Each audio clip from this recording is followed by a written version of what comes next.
What's up, guys? Welcome back to another video here. Still continuing the progress on the front end of the Duramax here. Did a couple little things in between here in the last video.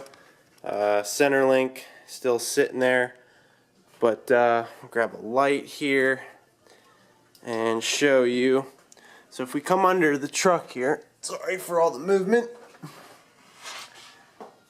Alright, so you can see our big idler support is in. You can't really see the pitman arm or the idler arm. And then there is our gusset. So the gusset is in. It's not bolted down tight yet. Now what you have to do is you do have to paint the back of it. They want you to paint the back of it, prime it, paint the back so that the back of it doesn't rust. Then you gotta grind off the frame here. You'll weld here, and I'm gonna do here too, and then you spot fill these 4 holes. So behind those is grinded as well. You can see there. I don't have anything capable of doing something this thick. This is about 3/8 thick, so I gotta find someone. I have a couple ideas. So yeah, that's that. Nice, very nice setup. It should be super sturdy. You can see the support in there. There you can kind of see the pitman arm. So yeah, that's that. So you can see our new steering box down in there. I still have the original covering on the ports that Redhead had. Look how fresh that is. So what I'm gonna do is get that cover off, the wrapping on the ports there. We're gonna put our fittings in, and we can run a couple lines.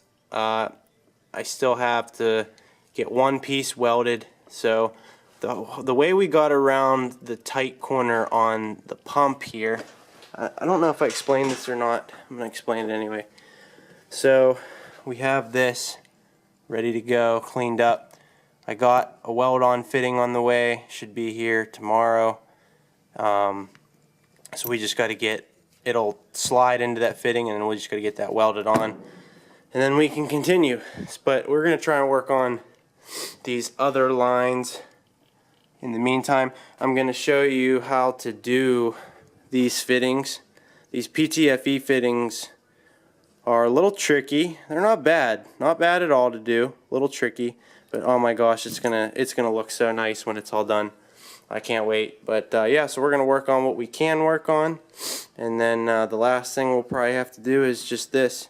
And we also got to get that in the center link, but that's a 2-man job, so got to wait for Marky Mark to get here and help me, or someone. Alright, so there's a closer look. You can see we got our adapters in. They were really tight. Like I almost felt like I was cross-threading them. But I think the threads on these adapters were just like a little bit big, maybe. So real tight tolerance. They did go in. I thought I was cross-threading them, but they seem to be good. So we're going to work on some of those fittings here.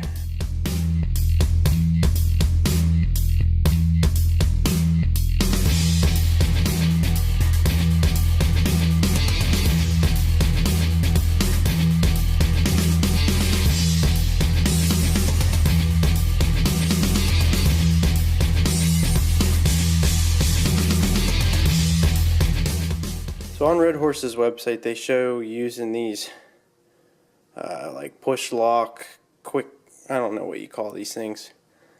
But I was trying to get it to clip, and it doesn't, first off, it doesn't even look like it's like remotely the right size. And they're just a pain in the ass, so screw that. I'll probably just leave it like this and see how it does. If it leaks, I'll put a hose clamp on it, but it's a barbed fitting, it shouldn't leak.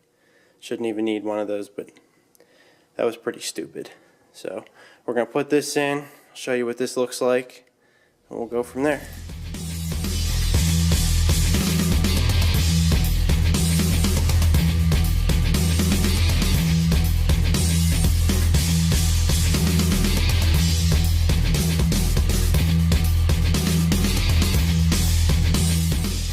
Alright, that one is done.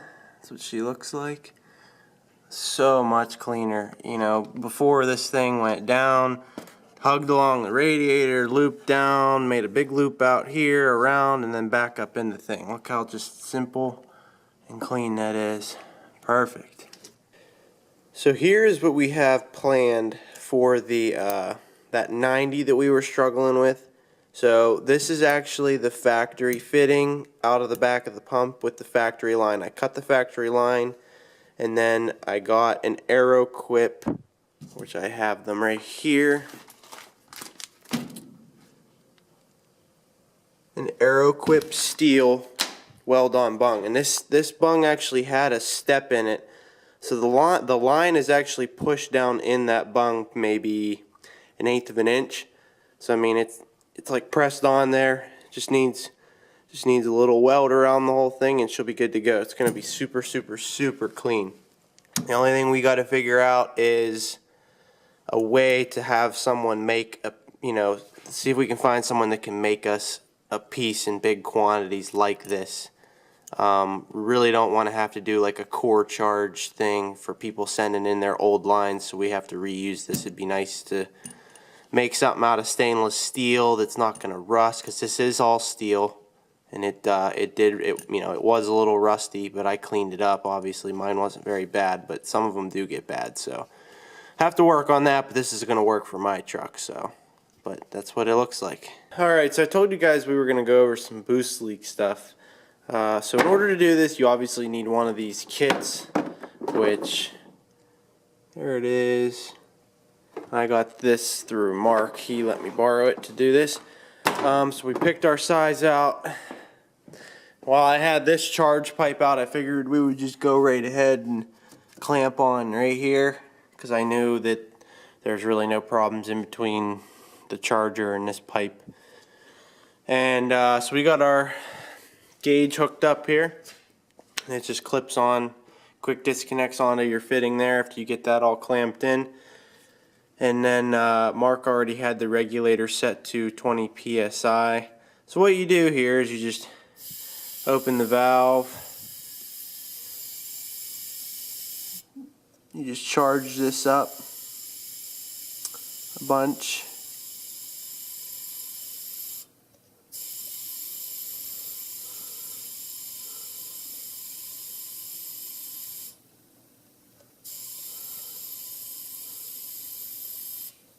Okay, so you see how slow it comes back? Nice and easy. So that is the air leaking through the engine. So that's what you want. You want it to drop nice and slow. If it drops real fast, which it did at first, you have an issue. And what my issue ended up being, which I already fixed, was these plugs. You can see I put 3 new plugs in there. Now this was one of them. This here. And I never really thought much about this, but there's a problem. I want to say what this is probably for like a boost gauge. And you can see, if we can show you here, it has a hole in it. Well, this has been like this since I bought the truck. So it was small enough that I don't think it made a huge difference, but I noticed that I wasn't able to make extremely high boost pressures. Like, this thing kind of falls on its face right around 30 psi, and I know that these can do more. So now I'm really curious to see when we get it running and driving as to how much of a difference it makes. It should make a nice little difference, but yeah, boost leaks aren't too bad to check, so figured I'd show you guys that. Alright guys, so our Red Horse stuff did come in. I actually did the first line here. You can see all buttoned up. I'll show you how I routed it here. I wanted to do the first one so I could learn. So you can see it comes right down behind the brake booster, through the brake lines with that return power steering hose. Whoops. Runs right down and straight onto the steering box. It's just super, super clean. We'll come up here, give you a look from the top. Turn this light on. Just super, super, super nice. And I wanted to just do this one myself because these lines are a little tricky. Might be hard to see down in there. But these are a little tricky doing these. They're different. They are PTFE, I think I said that before. So on this next line, the next and last line, I will show you how to go about these. Excuse me. And yeah, they're not too bad. Just a little different than a normal AN line. Little couple extra steps, but we'll get to that in a second. Just wanted to show you that. We have one more line to do, and then that's it for the power steering lines. Alright, look at that. So you can see there we got our 90 back all welded up just like planned. I got a 30-degree fitting screwed on there. You can see we got plenty of options of how we're moving. I think the 30 is going to work perfect. We're going to come straight out and up through with the other one, so I think it's going to be perfect. It looks perfect. I'm super happy with it. So yeah, we're gonna. All right, we'll get that out and we'll show you how to do these PTFE fittings. All right, so this is the first step. You can see I got actually some vice jaws from Red Horse. They have all kinds of different clamping. You know, there's one there. So basically, you can clamp. I'm actually using it to clamp the line, and it works pretty good. Whoops. But you can clamp your fittings in, as I'll show you. So these are only like 20 bucks, I think, 25 bucks, highly worth it. So the first step here is you're going to want a good razor blade, and you have to cut this plastic coating the whole way around.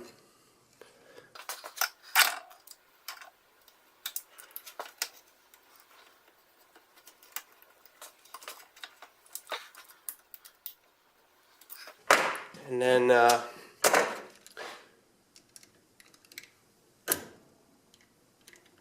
slice it straight out like that. And I was using a little screwdriver here.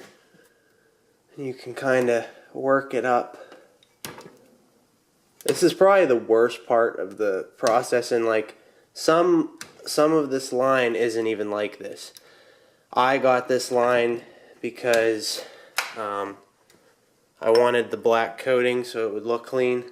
The black coating is purely just for looks, and I guess probably a little bit of added protection. But you can see it's stainless braided underneath. So once you get that off, that's probably the worst part. Pull this out a little bit. What you do is take like a little screwdriver again. You just go in here and work back that stainless coating a little bit. Like that. Actually, before you do that, you should really take your fitting apart here. Whoops, don't lose that copper collar. Save that, and then you're actually going to want to push this. You can still do it after you spread it, like I just did there, but it just makes it a little harder. Just basically thread it over the stainless, push that on. Then you're going to take your, make sure again this is spread. You want this spread away from the nylon, so I'll show you what I'm talking about here. See it? So then you basically take your little collar and push that in like that, and you want to make sure it's pushed the whole way back so it's bottomed out. So then we're going to remove our line.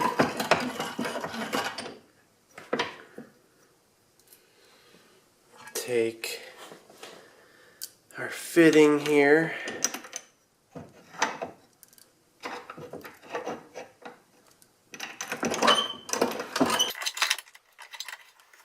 clamp it nice and tight in there like that. Again, make sure your washer is pushed on there, which actually I'm going to blow this line out.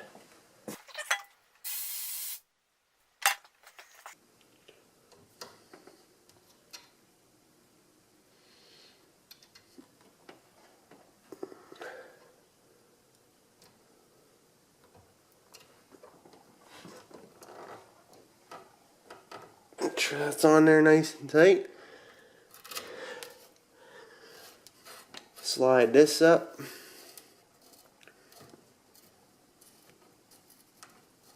Thread it on there.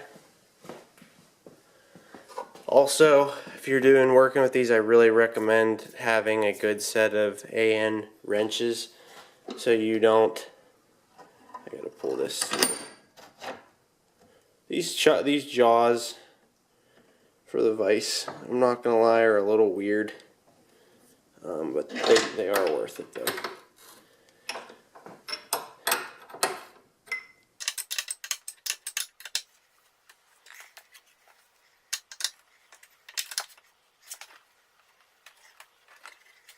Okay.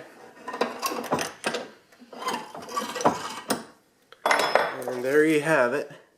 Took a while, I know, but one fitting done. Alright, so the last thing here is going to be cutting this stuff. Best way I found is just a cutoff wheel. So, here we go.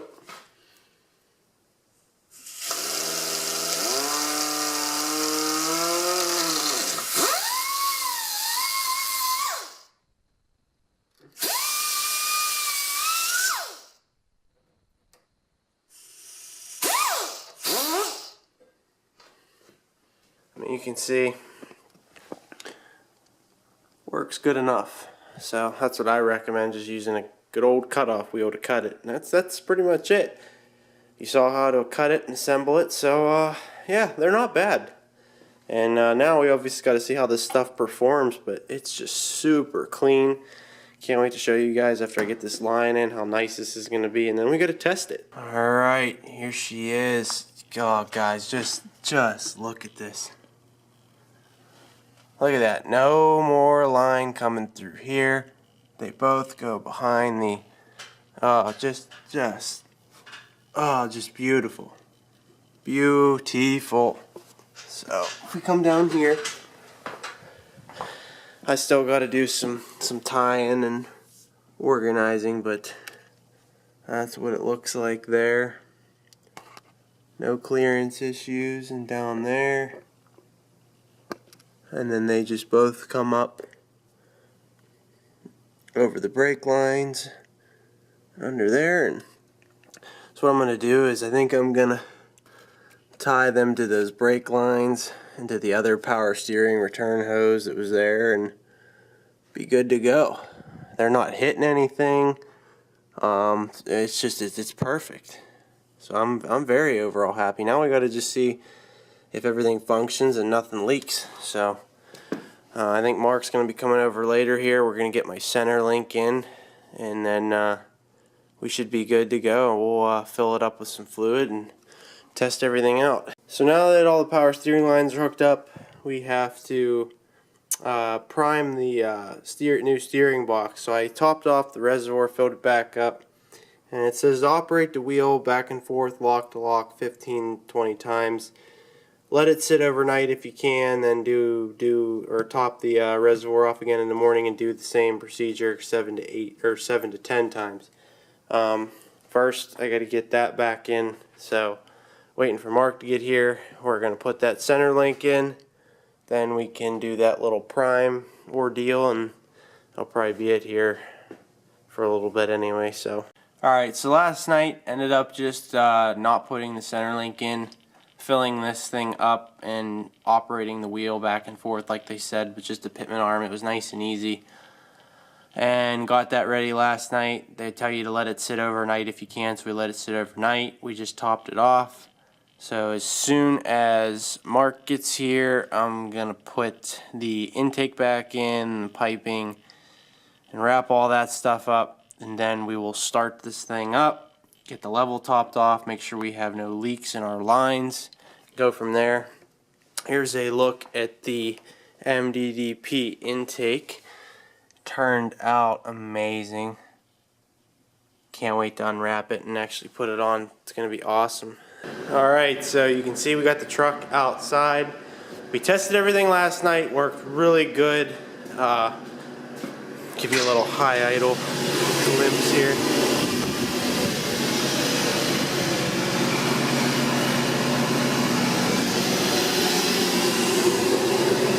Little glimpse of the engine bay wrapped up.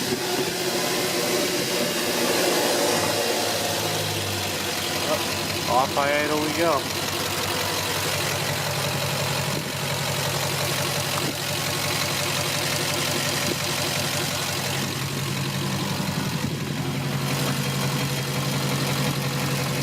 Overall, just outstanding. I'm so happy with the way this stuff came out.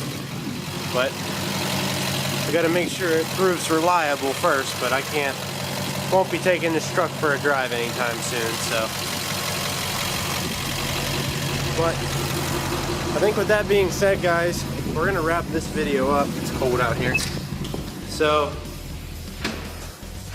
I would have liked to take a little more time, but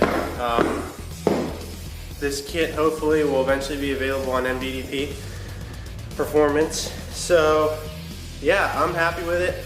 Again, we got to make sure it proves reliable and everything, which it seems fine. If we would already had a problem or a leak, I think we would have had it by now. But the next video, I'll try and do a drive update. You know, I got to get that thing aligned and we got to get that gusset welded in. So probably gonna be a little bit. We got to wait for a decent day and for the roads to dry up, but we'll get there. So stay tuned for that video. Probably not gonna be for a few weeks, but stay tuned. If you haven't already, please like and subscribe. Thanks for tuning in, guys. We appreciate it, and we'll see you on the next one.